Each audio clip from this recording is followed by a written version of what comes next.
Hey, how's it going, guys? I'm Matt, also known as Best Monk on the most things, or Samurai Walker X. I play. So we start with the character. I'll start with that. I play Hercule Maholmes. He's an investigative journalist from New Orleans. I'll let the backstory unfold as we talk, but yeah, that's the general idea. He's a tough reporter and journalist, really tries to get the story.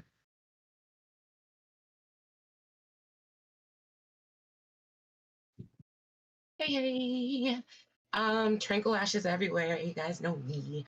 I'm playing Billy Robinson, mayor of the town. She's been through a lot in her younger years, and it hasn't quite stopped quite yet. And some crazy things are going to happen. And much like Hercule said, we're gonna let that unfold. But I will be your mayor.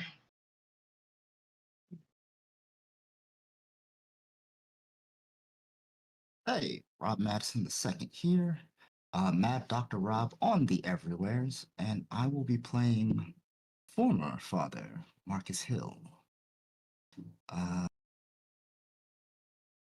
Previously a father, pastor, not anymore.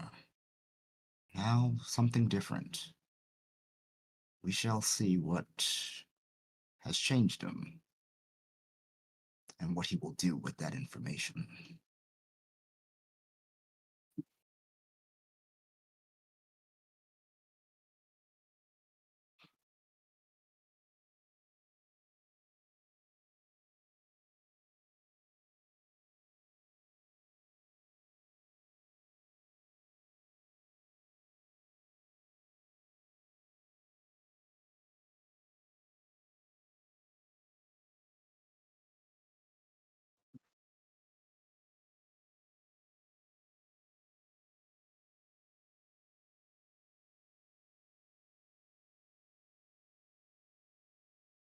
Double check.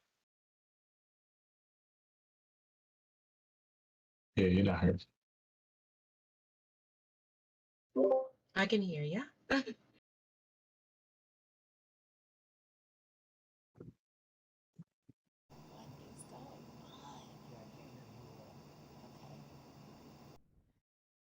Double check. What is it without a little bit of mic issues? Hello, I do believe I am Yeah, you're not heard heard. now, and to do all of, well, everyone did their intros, but my intro is, hi, I'm Bendy. Welcome to Obsidian Brews. We are playing KULT Divinity Lost. We were asked by Red Moon RPG to play this, so we've put together a homebrew that is based around true events. So, I just want to make sure as I'm talking that everything good.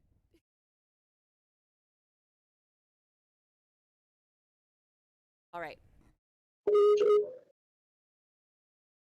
Okay. Let's do another mic test. If I'm being picked up on Matt's end. Yeah, I was trying to see if yours was hearing, but yeah, good. Gucci. All right, we're Gucci. All right, let's try again. Third time's the charm. Hi, hello, I'm Bendy, and welcome to Obsidian's KULT Divinity Lost. We were approached by Red Moon RPG. If you heard me say that already, okay. A little bit of what KULT is. So in KULT Divinity Lost, the world around us is a lie. Mankind is trapped in a held captive by our prisoners. We cannot see the great citadels of Metropolis towering over our highest skyscraper. We cannot hear the screams from the cellar hidden stairs from the cellar hidden stairs. We cannot smell the blood and burnt those poor souls sacrificed long forgotten gods in long alleyways. We feel isolated, alone, try our utmost to stay away from the dangers, the darkness. some of us experience glimpses beyond the veil. We have this strange feeling that something is not right. The ramblings of a madman in the subway seem to carry a hidden. The since long closed down slaughterhouse we pass every day have freshly bloodstained, and our reclusive neighbor doesn't appear.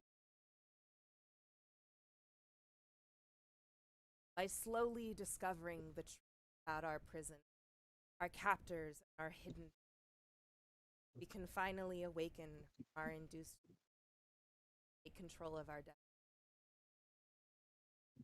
KULT Divinity Lost is a reboot of the highly acclaimed contemporary horror role-playing game KULT. Originally released in 1991, this version of the game set and the settings are updated today. For this event, for our homebrew, this will be set in Philadelphia, the summer of 19. And a lot of the events that will take place in this are based on true events. A lot of it will be based on a part. But the names, characters within are all fictional. Before we begin, I'd like to take time, since those who are watching, if you are new to the KULT Lost setup and the rules, KULT is a very spicy game. There's a lot of content warnings and a lot of triggers that can be about KULT. We ask that if anything becomes harmful to you, anything that you are uncomfortable with, please take time to step aside and process. We, as the players and as the DM, have come together previously to go over what is known as our contract. We've assessed everything that we are comfortable with, everything we are not comfortable with, and we have consented to the play that we are about to begin. A forewarning before we continue. I had it in front of me. Gone again. Okay. The following will happen either in this episode or episodes to come. We will be dealing with and exploring mental health and trauma, abuse, harm against children, mentions of it. There will not be any verbal or visceral depiction of harm to children. Mentions, and also mentions of abuse to elderly. There will be gore, language, voluntary and involuntary drug use, ableism, and unaliving. Viewer discretion is highly advised. So yes, before we begin our prologue, let us take a second and talk a little bit about our character, what we are looking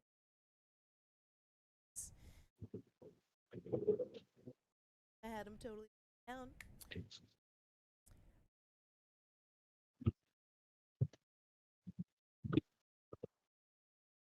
So, posed to the group, what types of horrors, theme, elements from your favorite films do you expect or anticipate what you know so far of the plot?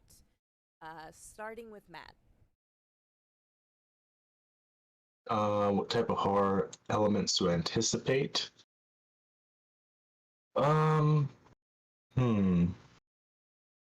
Well, probably some elements from like Stranger Things, considering it's like a surrounding strange happenings in a town. I would say also some possible, because of just the way the game seems to work from what I'm reading, some horror elements, not necessarily anything visceral or directly connected to the thing, because of like those aspects of, you know, people losing their cool, or people not being sketchy of how others' actions and such. And maybe some elements similar to the movie, I think it was Them, with the Roddy Piper, because it was like you're trying to figure out everything going on around you, you know? Right. Those are the elements that I think are most kind of attached to this. Righty. Anita. Maybe the ring, in terms of some past issues that have turned into future problems that folks are trying to solve.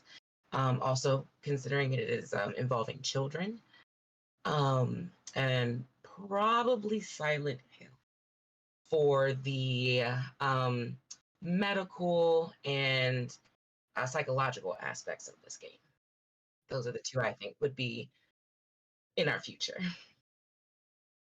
Rob.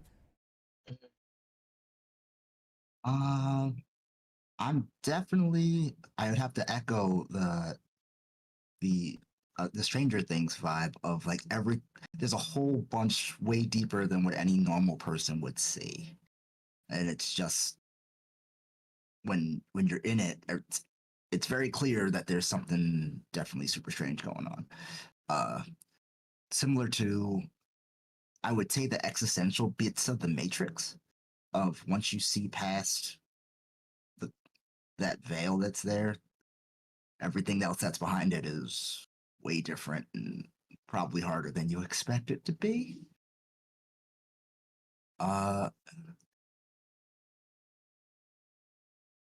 And of course, movie titles and names escape me all the time, but it's always going to be that thing that's right behind the corner, that thing that's right in that peripheral vision that you don't see. Like that type of thing is all I have a feeling is going to be there. I can just tell. Alrighty. Well, I will not confirm nor deny any of the things that have been mentioned so far. I received word that I'm coming in really low, so I'm going to try to increase my volume. If that is still an issue, chat, please let me know. But if I'm coming in nice and clear, one more question for the group before we get started. What is one word to describe your character before diving into the story, as far as what you've been thinking about who they are, their wants, their desires, their experiences? I've individually spoken with my my players to ask them about some fears that their characters have had throughout their childhood and into adulthood.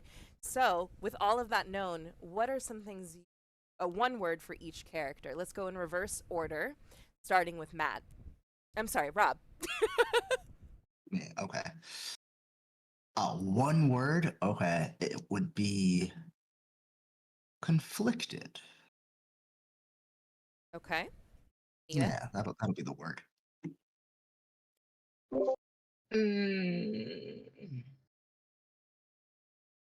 This is technically two words, but people put them together. Mm-hmm. So I'll say go-getter. Right. Rob, I'm really glad I'm gonna start calling y'all by your character names because I don't know why that's happening today. Matt. It's one word that describes what about them? Just everything about them in general? Or? Yeah, what you've been feeling about who Hercule is. One word that comes to mind when you think about this character.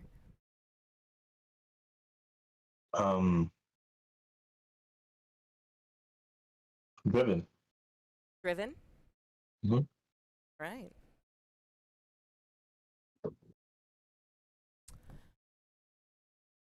Lastly, what intentional things, when I say things, I mean intentional elements that will feed into the horrors within, that will feed into the struggles and the conflicts of your characters. What intentional things do you want to see rise out of this campaign together?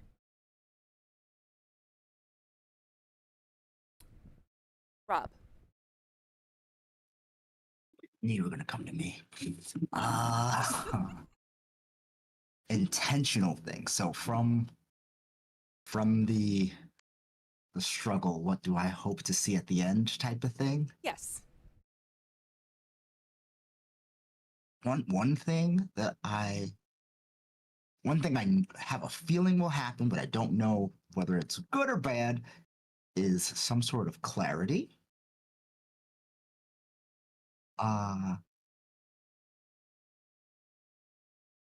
Yeah, I will leave that a little ambiguous for now. All right. But yeah, like definitely some clarity and the ability to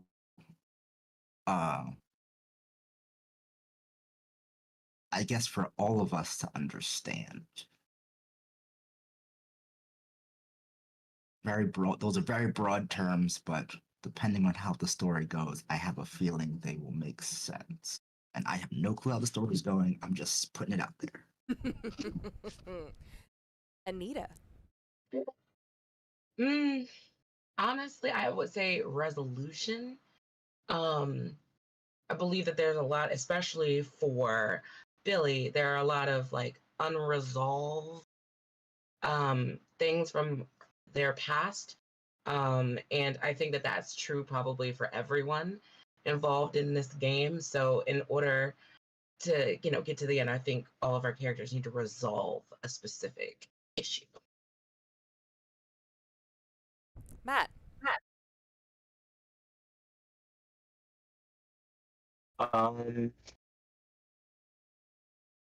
Answers or closure? Like finds what he's looking for or closure? Find what you're.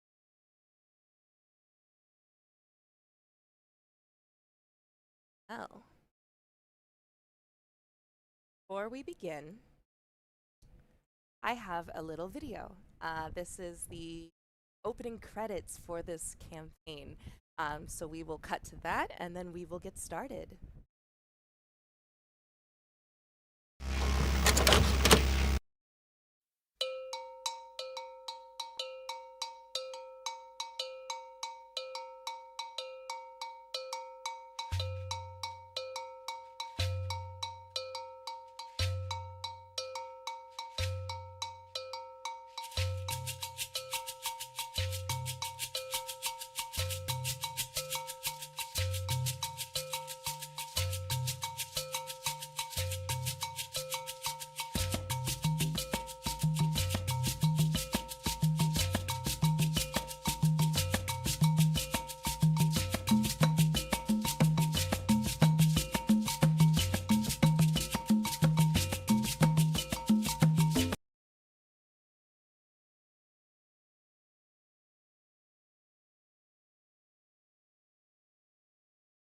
So, now that we begin, the year 1994, Philadelphia. It is a unusual thing, August 27th. Now, shall we begin with? Anyone want to volunteer? I volunteer Rob. Okay, that's fine. Perfection. Marcus. It's been. How long has it been since you've left the cloth?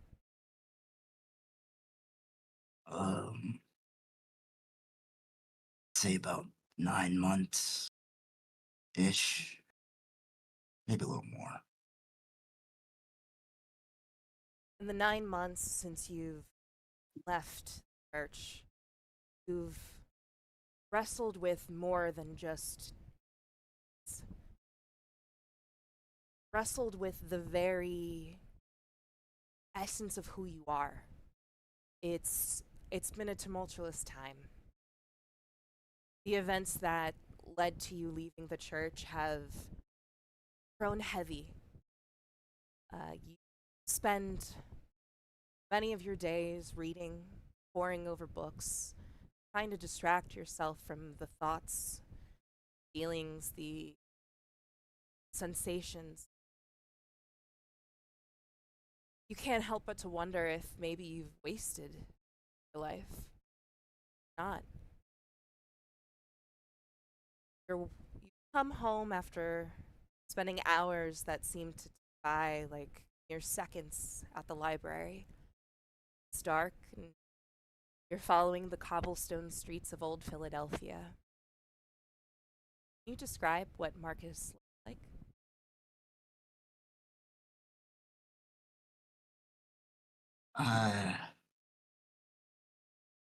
If you look at him, you look at me, you wouldn't be sure if he was late 30s, early 40s. Mainly by the tired look on my face at most points in time. I spend too much time reading, too much time looking over things, not enough time actually resting my body. Black man, around almost 6 foot if I stood up straight. Light stubble on the face. Should probably shave, but I don't do it often. But yeah, I should get on that one day. I still keep my black shirt on, no collar. I don't need it. The all black seems to keep me comfy. Seems to keep me some sort of whole. Not always, but something.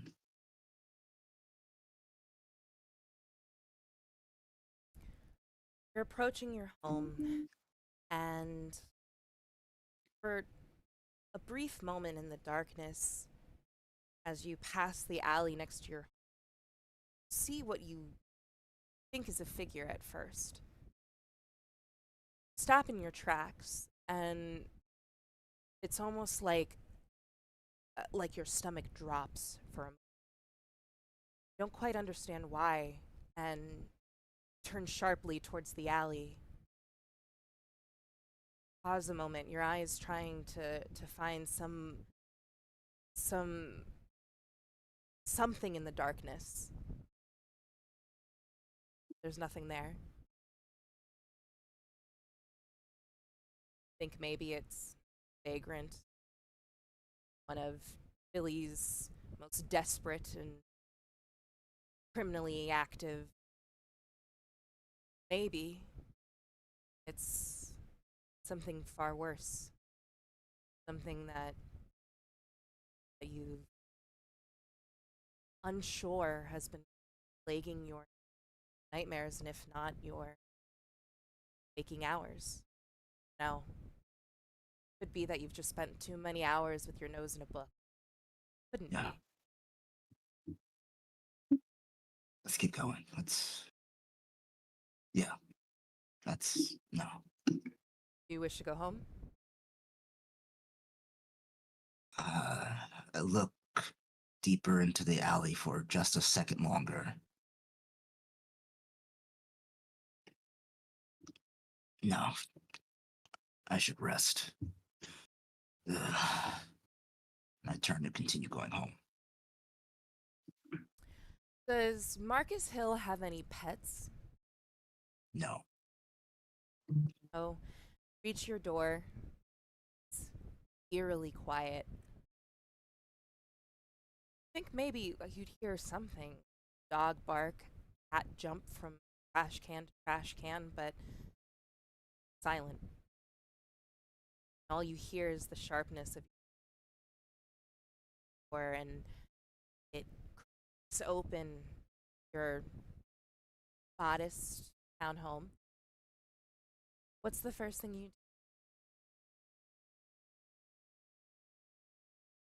do? I turn on the lamp in the living room, put all the books I got from the library, just lay them out. Sort of in like pattern, in a small array. Even though I gotta go through each book, I sort of have to figure out which one I need to start with. How do I begin? What do I remember from before? Okay. I need something to calm me down. Let's get water. Let's do it. Let's start with water. Go to your kitchen. Neglect to turn on the lights, as you know exactly where you're going. Yeah. It's right there. It's take the faucet, grab a glass. It's not even in the cupboard anymore. It's just there. Go to take a sip, water, and suddenly hear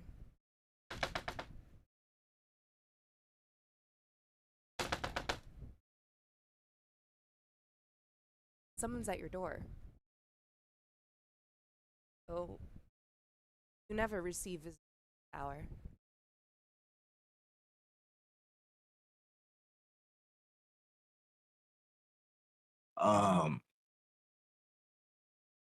Now's not the time for visitors. Sorry.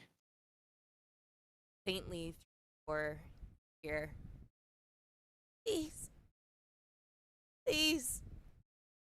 I need your help.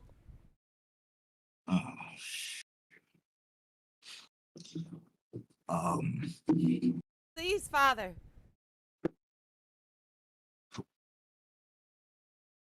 um,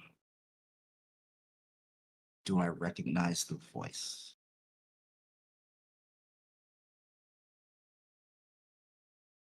A person.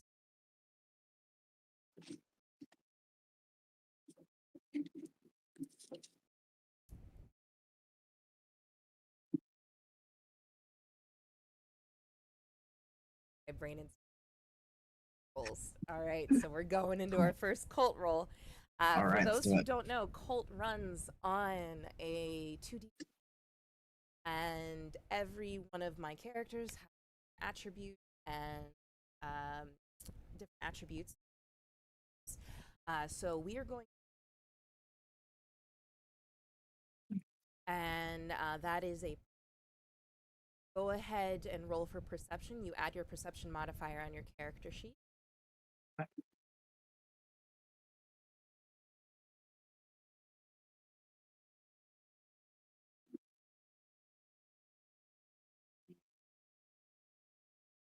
Oh, good. The line's underneath. 11 plus 3, 14. Okay. 14. Mixed success. The voice sound vaguely. Heard those words. I need your. Wondering, you're scouring your mind. Was it during your time chaplain at? No, that was 10. No way, someone from especially closed. The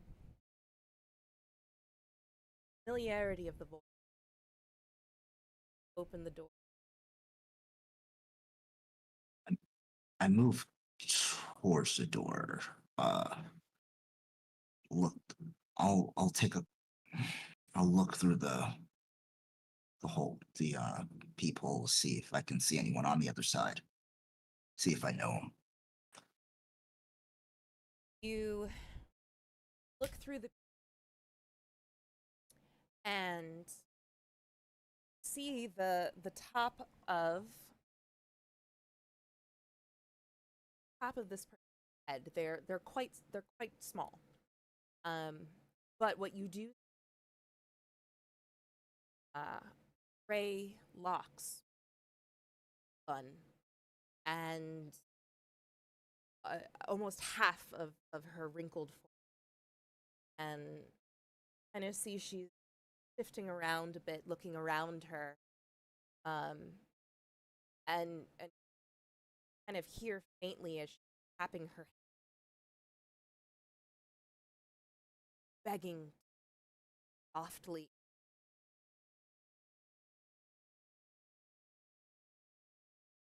Please, I just need help, Father.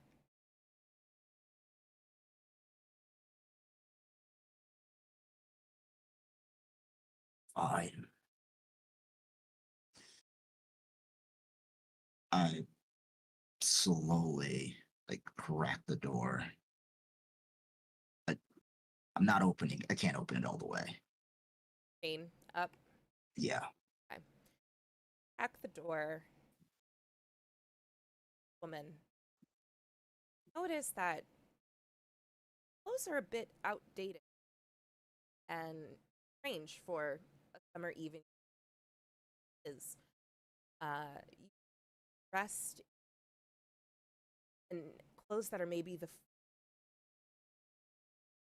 but well, she's older, quite possible. Style of her, but you look at her in the eyes, gray, lifeless, aware of age.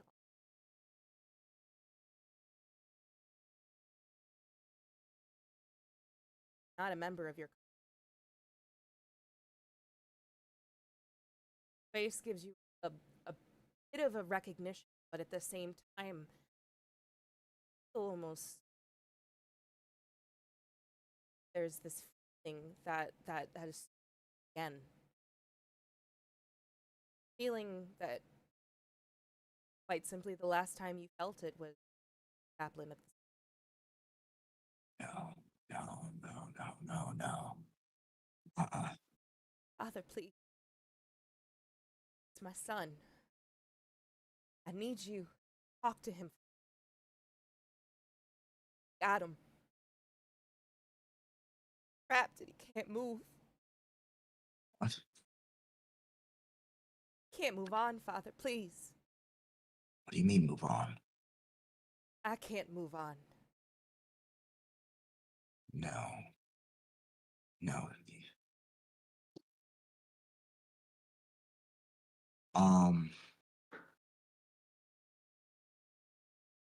Can...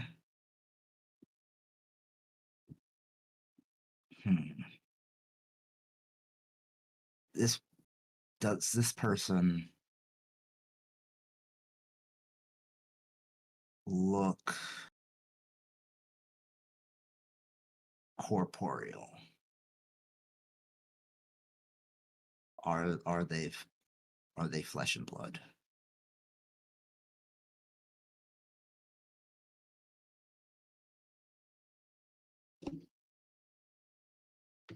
Give me a soul. Oh goodness.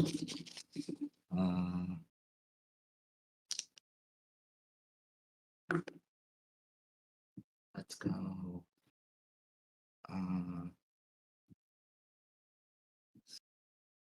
14 again.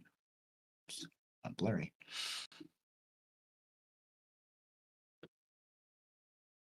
Says can't move on. See face.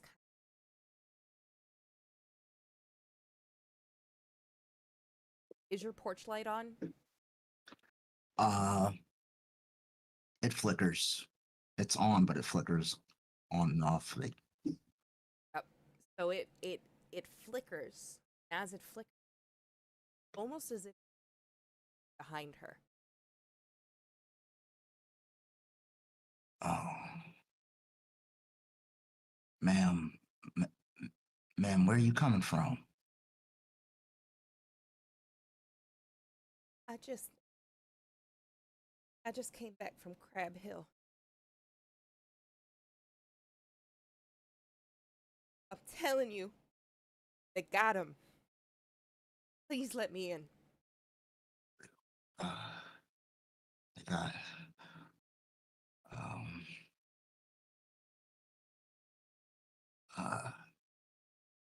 You need my help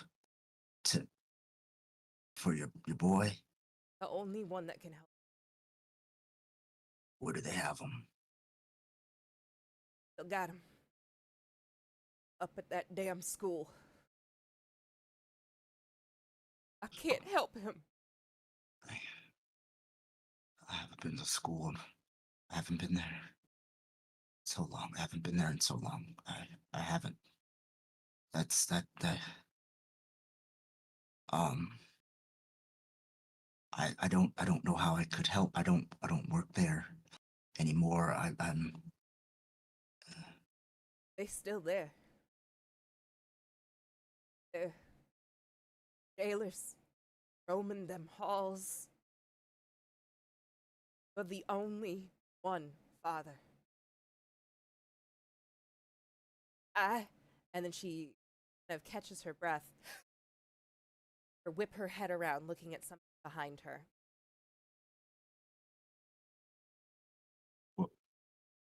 Do I see something behind her? Don't. Kind of hear her go, "No, it ain't time." Time for what? What do you? Do you open your door, or are you still gonna stay looking through that? That is a good question.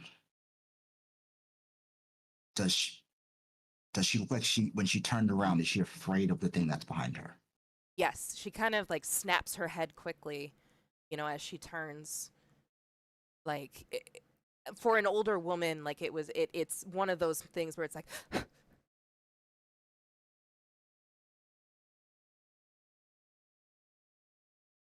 I should help.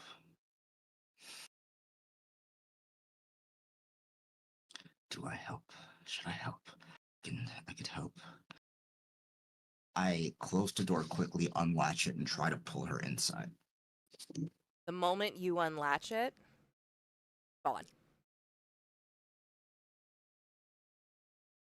The moment you close your door and lose sight of her and you open it again, she is vanished. Now, someone that small and frail can't run that fast. You look down each end of your street, see a stray cat skitter by. Silence.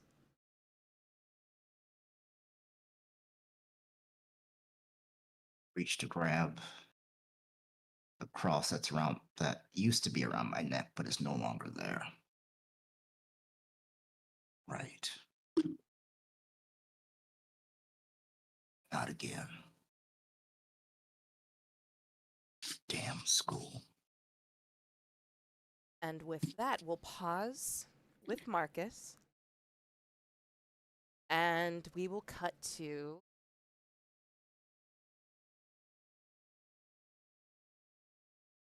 Hercule. Hercule, it's been a long journey for you from New Orleans to Philadelphia. Been asleep on the train. Now, were you born in Louisiana or were you born up north in Pennsylvania? I didn't know. I heard, were you born in Louisiana? And were you born in Louisiana or were you born in Pennsylvania? Would you say, like, is Pennsylvania your actual hometown or would be Louisiana your hometown? I'd say he remembers he was born in Louisiana. He says family was from Pennsylvania. Okay. The family comes from Pennsylvania, but he was born there, so he's got a little bit of an accent, but kind of can turn it off. Got a code switching thing to him. Now, Hercule, you've been in Louisiana working for a paper, and you've received wind that there's going to be a big city council meeting tomorrow. And this meeting is to assess the situation in Philadelphia. Streets are more dangerous than they've ever been. And it seems as though the trajectory of this awful nightmare that's befallen the city began 7 years ago in 1987, almost to the day that school you know as the Eastern Pennsylvania School Hospital, better known as Pennhurst, closed. You also know that Pennhurst was the object of your father's obsession for as long as you can remember. And as you sit on the train, you think of father and what a toll it took on him to wrap his entire world mysteries of school, what went on there. Something that has become almost a generational trauma for you because you've fallen in his footsteps. Just as he became estranged from your mother, you've become estranged from your wife. And as you journey back to Pennsylvania, knowing she'll be the one to pick you up from the station, what are you feeling? Apprehension. He'd also be feeling like a little bit anxious, you know. Feel I'm anxious? wondering. Now, with it being the end of August, you know, you're not quite sure, but you know that either your children, your two grown, you know, college attending, you have a boy and a girl, yes? Yeah. You know that your children are either going to be home or back at school. You're not quite sure. Describe to me what Hercule looks like. Yeah, Hercule is a 6'3", about tawny colored, slim, not super athletic build, but you know, black man. It's funny. He wears a button-up, short-sleeve blue shirt, khakis, and a bow tie. He kind of spices up the bow tie every once in a while. He's got a pleasant yet focused, piercing demeanor about him. He's got those like hazel eyes that kind of change a little bit color. He keeps his hair short, shaped up with a light fade, because you know gotta be presenting and talking to people for work. He wears nice shoes, and he always is either reading, taking notes, or writing in his diary. He usually has a crossword puzzle or some type of puzzle game, or like a Rubik's cube on his person. And I forgot to add on, I just came up with it. He has a terrier he keeps at home and puts someone's probably watching it or something named Dutch. Oh, Dutch. Sorry, Dutch couldn't come along for the ride. He named it after one of his, I'm going with the character, his favorite movies, characters, Predator. So it's named after the main character. Righty. So, train pulls in. Conductor hits the whistle. Everyone kind of slowly and quietly in the darkness get up and retrieve their bags and kind of follow suit off the train. You realize now that you're early. So, you exit the station and you're standing at the front knowing that at some point or another, your wife, Nancy, will be pulling up with her vehicle. As you're standing there, see a figure sitting on the ground, kind of shrouded in rags. They have a tin can that they're rattling as people ignore them going by.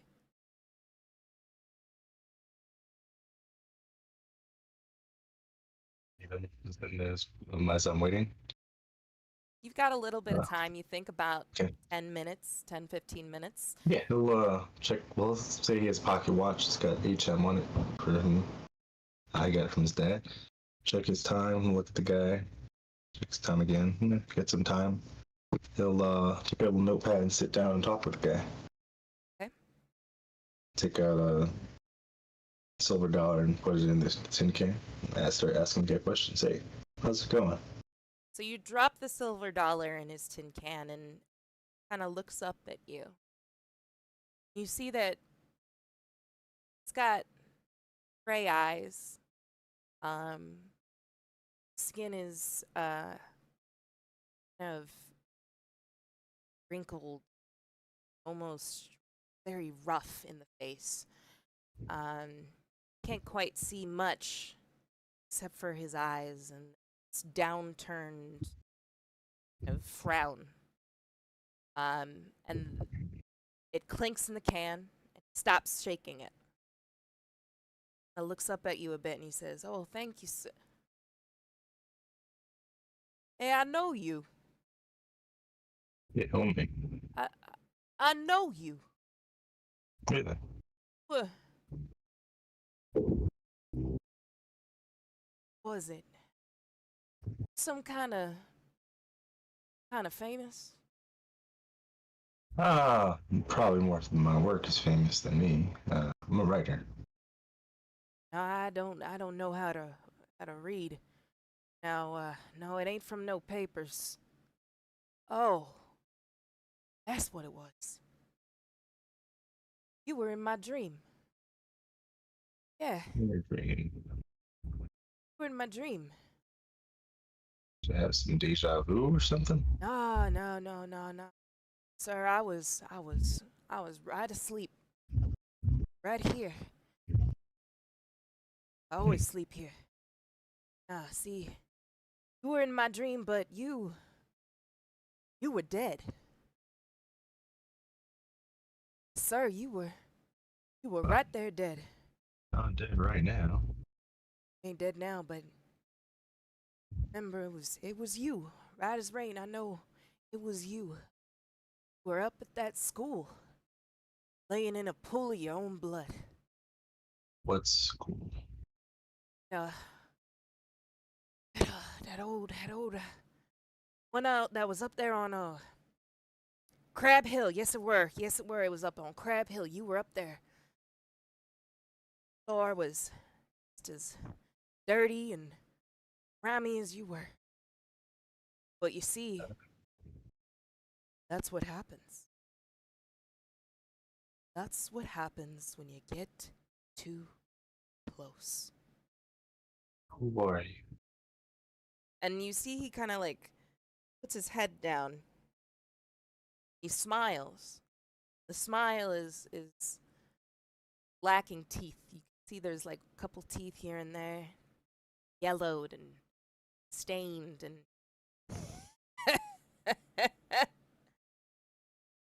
so give me an investigate. Let me see what that roll would be. Yeah, give me an investigate.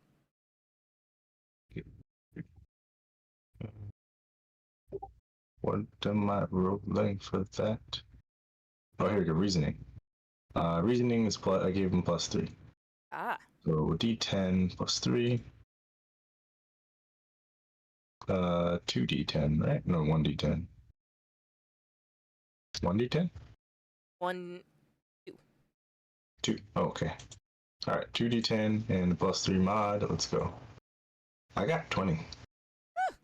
Okay. Got 9 and 8. So what was your first question there? It was, do you know this man? He first asked, "Who are you?" And then I guess he started to think if he knows this man. So he gives that lacking toothy grin. Yeah. You don't know me. Sure. I know you. Your daddy. Your daddy's daddy. All the way back.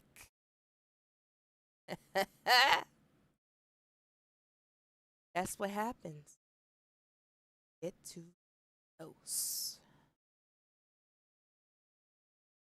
Any other questions? Did you work there?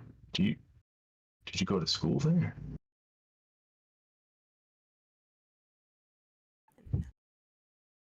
Go to school. I own the school. And before you can get another question out, you hear, Hercule, if you don't get over here. Go away and then look back. It's Nancy. It's pulled up. And you look at her, you said, and then you look back at the man on the ground. He leans up again. See, his face is different. It's not the same gray eyes that you saw, not the roughness that you were able to perceive from the nose below. His entire visage is different. He's, has, this kind of older, vagrant kind of look to him still, but something's changed. As you're looking at him and kind of stepping backwards towards the car, give me a soul roll. Give him a -2. He's not trying not to believe it's stuff. He's trying to prove him wrong. Instead. So let's see.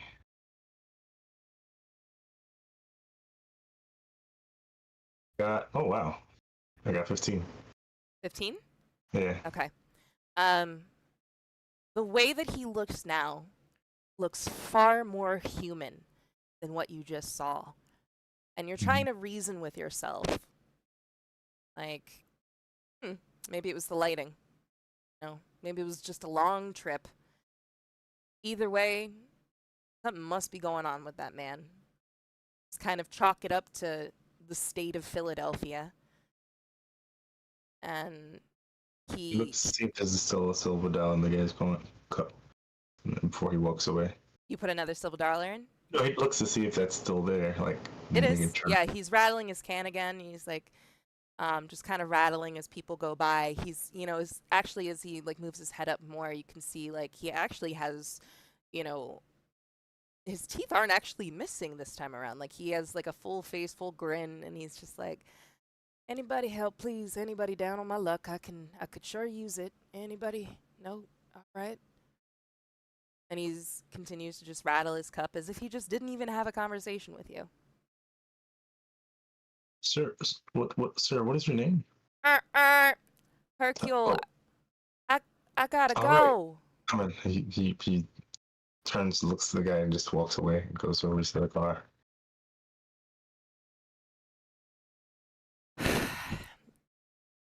Nancy kind of gives you a smile. How was your trip? Usual. Long, tiresome. Sure, you'll be wanting to get right to bed, so I made up the couch. Okay. Got your favorite sheets and pillows on there, and kids aren't home, but Okay. should be coming around at some point tomorrow. Not quite sure. Yeah. And he starts making notes for like his plans for the weekend while she's talking. You always were attached to that notebook. Oh, right. It's fine. It's fine. I know it's part of who you are. Curious nature of yours was always something that I appreciated.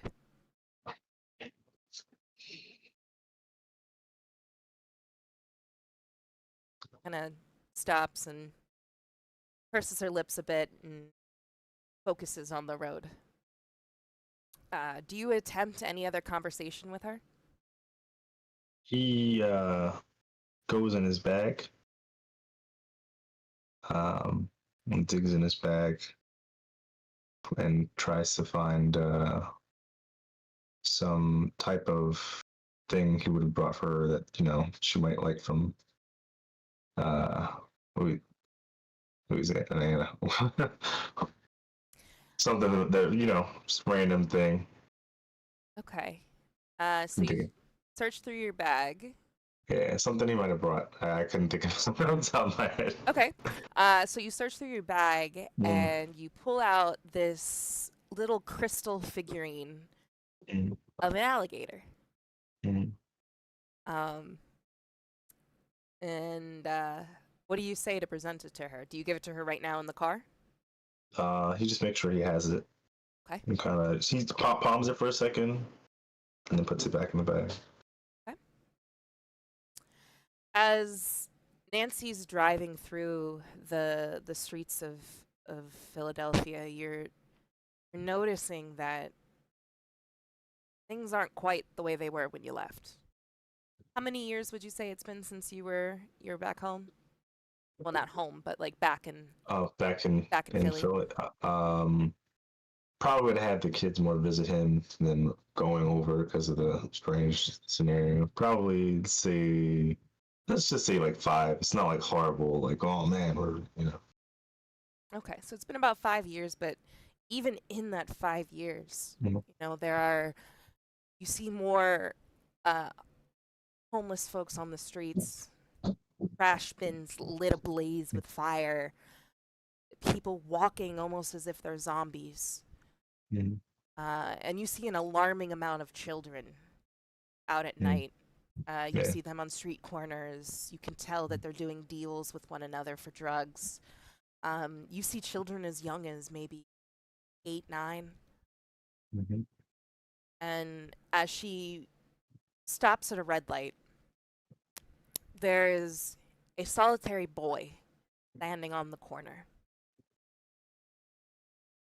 No. And he's staring directly at you. Unmoved. Eyes just piercing through the window at you. You don't recognize this boy, but as you study his face, give me.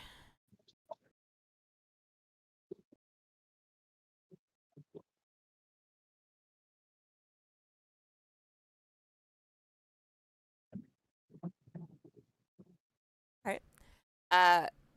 Give me a soul roll. Okay. It's the same -2. Let's see, here we get. Well, there we go. I got 8. 8? Mhm. Okay. As you're staring at this little boy, time seems to slow around you. You know, as you're staring at him, you almost forget that you've been sitting at a red light with Nancy. And the more you look at him, the more you realize that he looks just like you did at that age, if not identical. Yeah. And as the street light flickers above him, you see that his eyes are a deep onyx. There's no whites, no pupils, just black. He stares at you, and you see him cock his head, points, then smiles. A wide, toothy grin. And you continue to stare, and you can feel your face get closer and closer to the glass, and your breath fogging it as you're trying to cipher, like, what are you looking at? Why does this boy look just like you? And not only that, why does he look identical to the age you were when it happened? And then faintly you hear, Hercule. Herc? Herc? Huh? Herc! Did you see that kid? What kid? You're just pressed up against my glass. You're gonna clean that tomorrow, okay? All right. Yeah. She like rounds the corner. Don't don't don't be so strange this time around, okay? Okay. I'm not so sure I can handle it.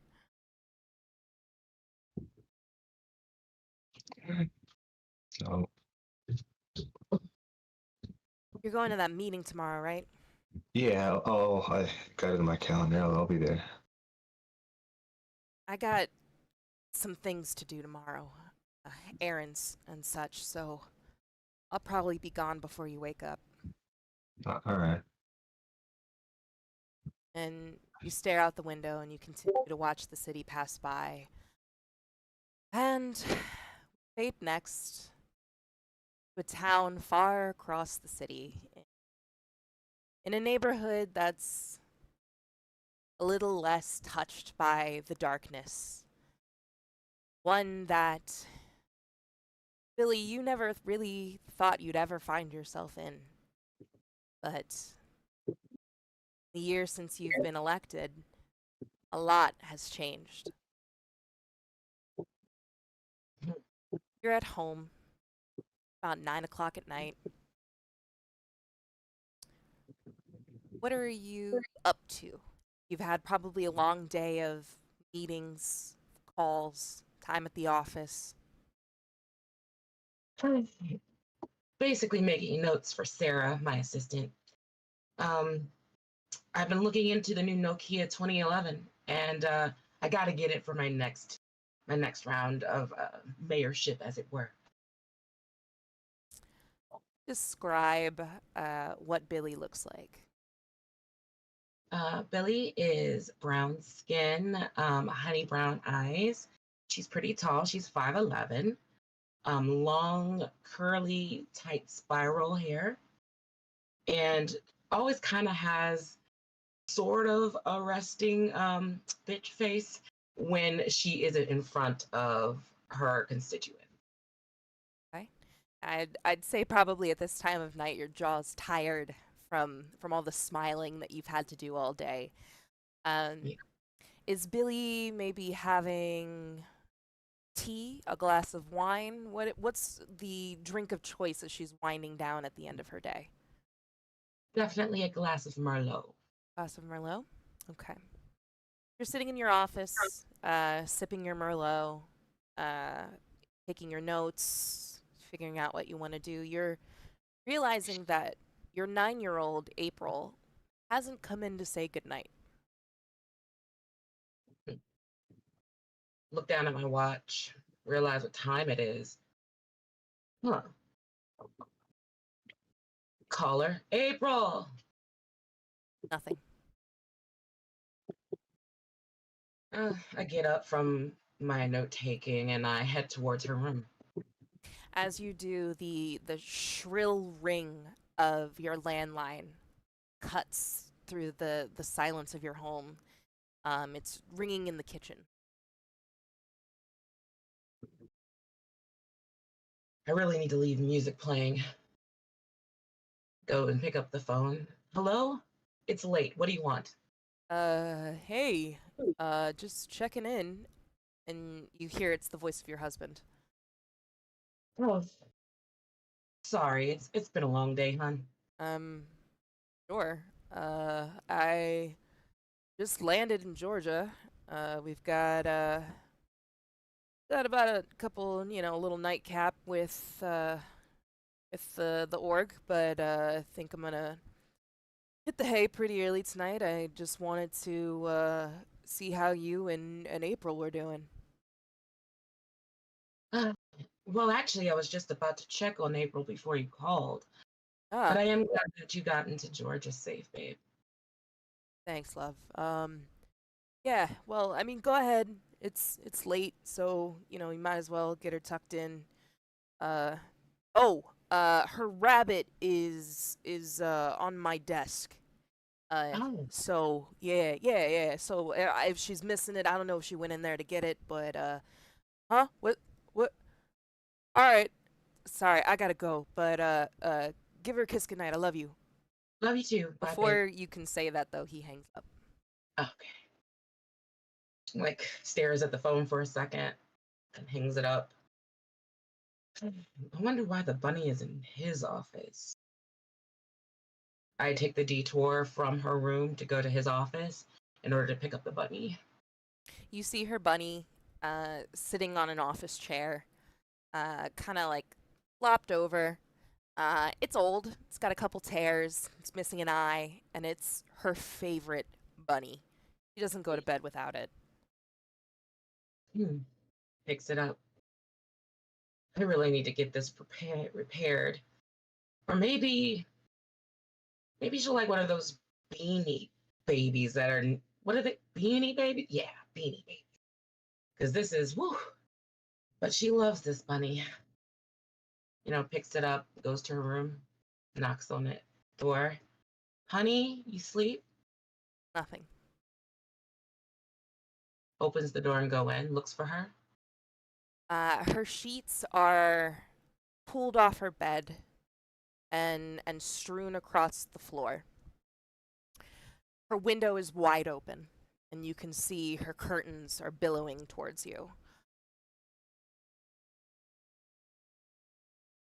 Not again. Yes, you realize that it's gone. Again. And you know exactly where she is.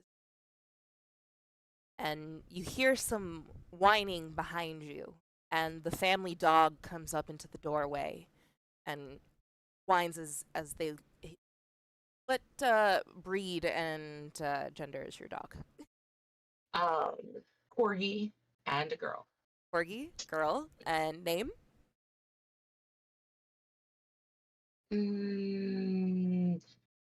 Spot. Spot. Okay. Spot's kind of like whining and looking out like towards the window and kind of like putting her head down and kind of trying to like cover her eyes and look up at you, and so you can tell that the dog senses that something's wrong. You know that this incident has occurred before. You know where she's gone. You know you got to get in the car. Somehow, you got to drive about 15 minutes out of the city. You know that she has somehow made her way back to that school. I throw the bunny down on the ground in frustration. I'm like, Spot, watch the house for me, okay? Runs to the kitchen, grabs my keys off the counter, jumps into the car, and drives off to Pennhurst. Okay. On the road up there, what are you feeling? What is this thought process, knowing that your daughter at 9 years old keeps having these episodes where she disappears?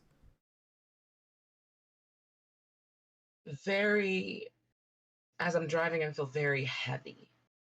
And there's like a throbbing in my head. Give me a soul roll. That's 2 or 1. 2.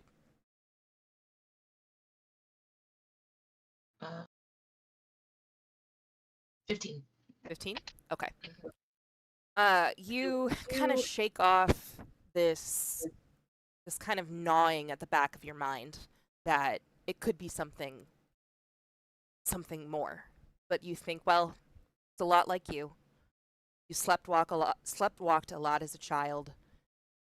You don't know when she disappeared, so it could have been the amount of time for her to walk through the woods. And you know that from behind your house, it's a straight shot through the woods to the hill.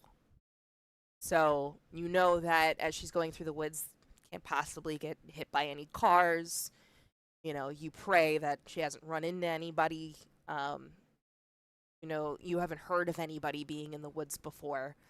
You've always had that light concern, though, knowing that when the school closed, that some of the patients were just let out the door. There's a possibility that they could be living in the woods or one of the many homeless on the streets of Philadelphia. And just brush aside that gnawing feeling. That can't be anything more than just a disorder. Something that she inherited from you. Something that you probably feel guilty about. Can't think. Go. So I don't even have the music playing. I'm just tapping my finger on the steering wheel as I'm racing towards her. Do I see her before she gets there? As you make those familiar turns that you've made more times than you'd wish towards the hill, the entrance through the woods, you turn onto a dirt road that is the final road leading up to Crab Hill. School resides. And as you're driving on this dirt road, see on the side, just slightly into the tree line, as your high beams, you've got them on and you're searching through. See her walking straight as a pencil.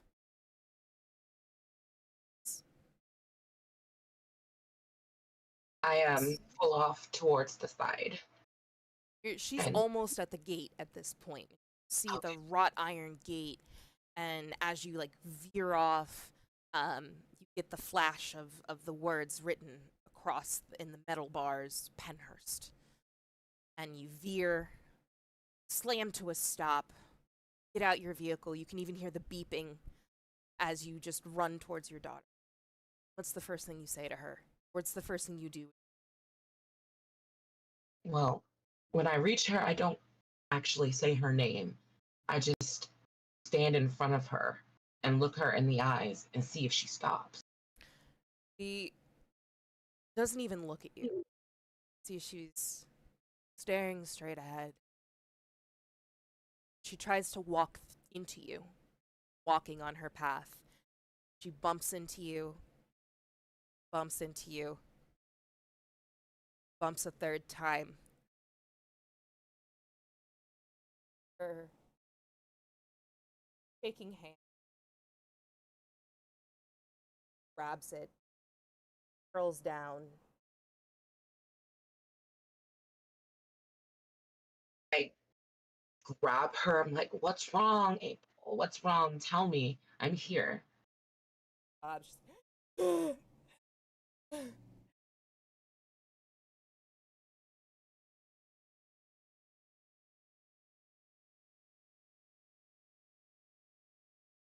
April? Do you know where you are? Mommy, why am I in the woods, Mom? It's okay. Just Mommy. breathe. Calm down. It's okay, baby. I lift her up, hold her. It's okay. This is Mom's fault. This is Mommy's fault. I did it again, didn't I? Yes, you did, but it's not your fault. It's not your fault. And you're here, and you're safe, and you're with me, and it'll be okay, baby. I promise. But Bad Man's okay. Bad man? What bad man? And she shakily points towards the gate. Turn, look at it, and you can see in the distance one of the buildings is lit up. But you know for sure as mayor that there is no electricity. There is no trespassing. Gate should be locked. And yet the lights are on. And I kind of say under my breath, I'm like, damn it. I know I closed this place. I barred this off for years. Did this bad man have a name, sweetheart? Give me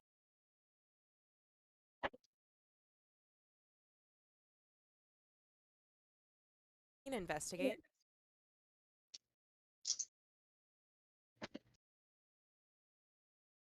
13.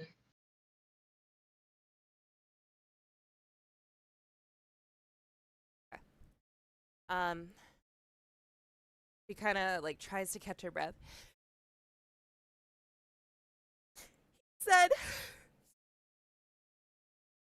Said you already know it. I already know it. Mommy, I want to go home. Okay, baby. Okay, let's go. We're going right now. Carrying her back to the car. Pick her up in your arms, and he nestles in. You know, you can feel her large curly hair just kind of like covering up the side of your face, and you can't help but look back. And when you do, you see that lights are back off.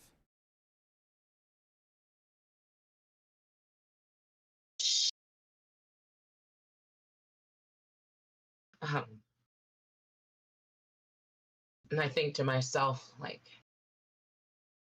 maybe I just need to condemn this place. as you think that, you remember that tomorrow is big city council meeting.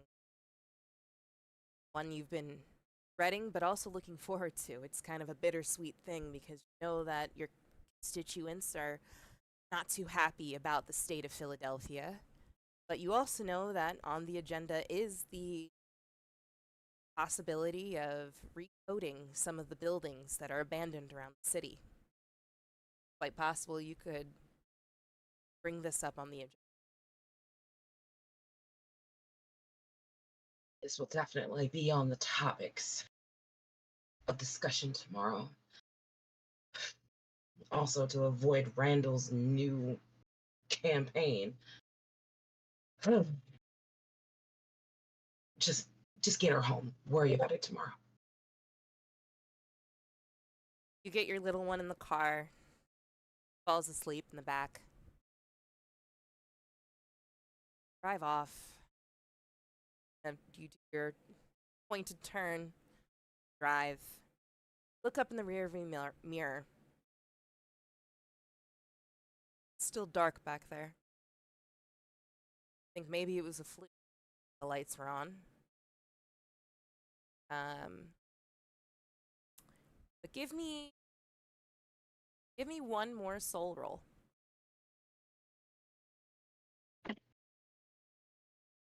18.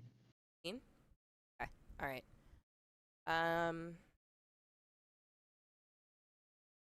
Okay. Follow that up actually for me with a willpower, since we're dealing with your self-control about your daughter and its experiences. 11.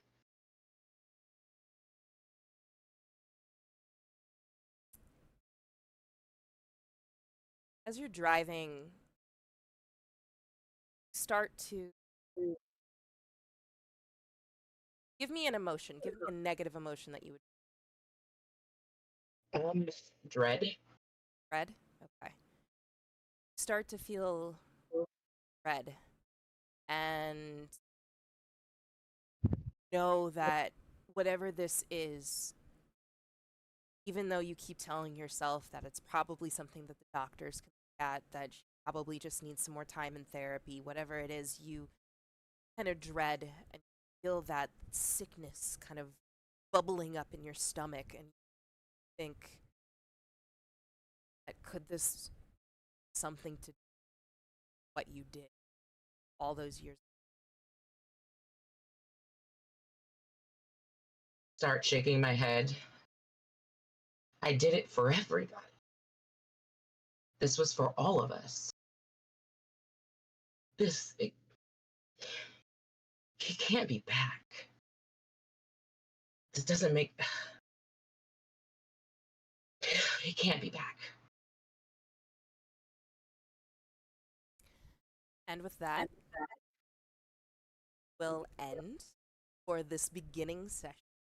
I know the prologue was a little short, but we wanted to keep it short and sweet, give you a little bit into the characters, get things rolling, and when we come back, we will begin the next day at the city council meeting. Find out what happens next. I am Bendy, your game master, and we will go around and everyone will give an idea of who their character is. I know we didn't say it before, but now as we go through each character, if everyone can say your archetype, and then say who you are, where people can find you, if you've got something coming up that you'd like to blast, go for it, and then we'll back around. So let's start with Rob. Make sure I'm not muted. Good. Yeah, it's a good thing to do. What's up? Rob Madison II, Mad Dr. Rob on the Everywheres. Thank you for watching. I hope you enjoyed. This is going to get real weird real fast. Yet again, I'm Mad Dr. Rob on the Everywhere. You can find me here most of the time, doing all the things that we do. And we periodically do a Monday Maps where I make maps. Are we doing one tomorrow?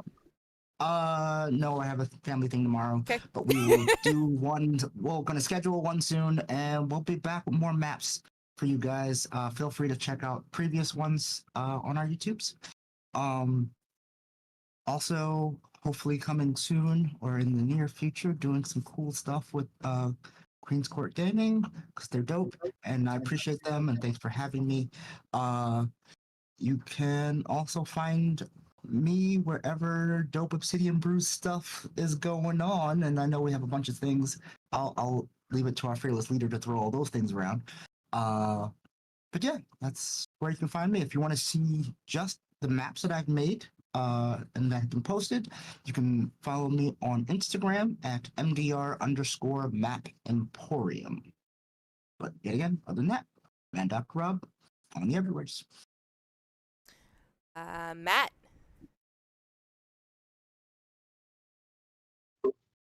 Hey, I'm Matt, also known as Resmont Walker or Samurai Walker X.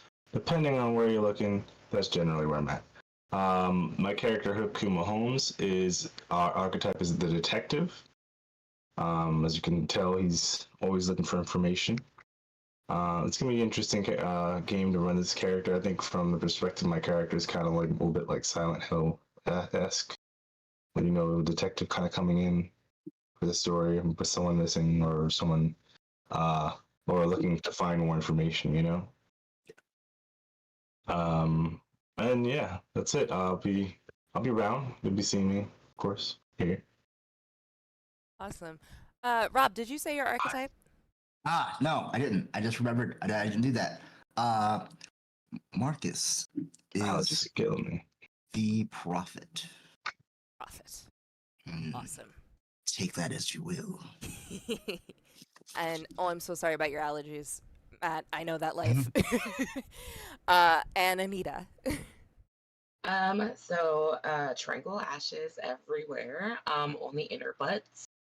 So much going on. You're just gonna have to follow. Lots coming from Obsidian Brews, of course. My character Billy Robinson's archetype is Aquarius, and it's gonna be. I'm very excited about the upcoming sessions that we're going to be having. And I guess the next place you'll see me in particular will be DreamCon. So if you're going there, I will see you there. And San Diego. And San Diego, come on. Yes. Woo. We're both in the masquerade, so if you're at San Diego Comic-Con, you'll see us. Hey. Yay. And also, this stream is kind of in part promotional for the Cause Gala. It's very much in line with the theme of this stream. Anita is the fearless leader for the Cause Gala. I am so excited to be a part of it this year. It is the Monsters Ball.